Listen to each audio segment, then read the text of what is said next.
Now we get to the ones that we really, really need to learn about because we're going to learn how to manage them in our body. The first one is the wind. And the wind, when you think about it, I want you to think of a fall breeze, and I want you to think of a dry fall leaf blowing on the wind, because the wind feels very dry and it feels very brittle. It's erratic, it's unpredictable, there's no routine. It also brings a freshness. So when fall comes, don't you kind of feel a little sense of excitement and energy, and you want to do new stuff? And the same with spring. So you get that feeling of movement, and it's natural, it's organic.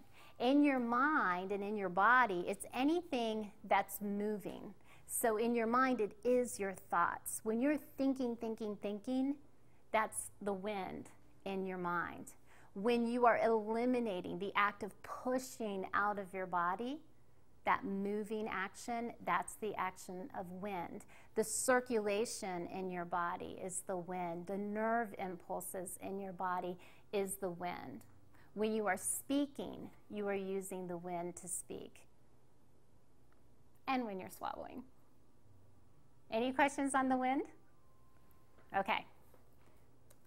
So we're going to remember the wind is cold, light, dry, irregular, unroutine. The next element is the fire. So in your body, in your mind, you need to think about the fire as being hot and bright, pungent, which means kind of spicy. It flares up quickly, it dies quickly. It's very intense. So when you think of fire, just stare into a candle flame or stare at a bonfire and think, well, what in my body is like that? It's the act of transforming anything in your body. So in your digestion, it is the actual acidic transformation that's happening in us.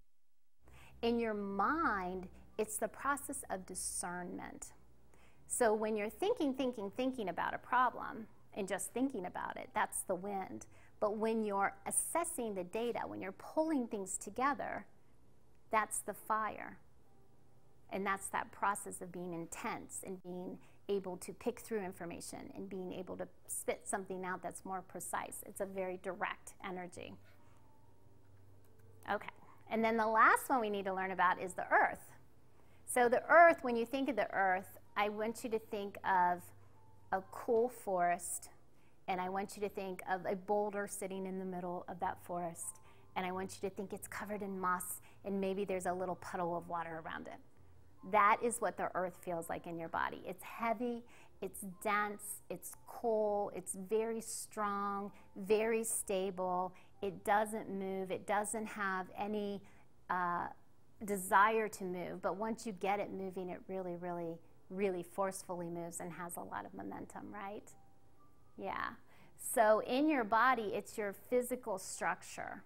So it is your bones, it is your cartilage, it is your muscles, it is the fat that we put on our body. It's the stuff that's harder to move. In your mind, it is truly the more compassionate, stable, nurturing emotions, because there is a lot of water in the earth. So there's a lot of love in the earth. So when you're feeling those beautiful emotions, that is earth that you're feeling in your body.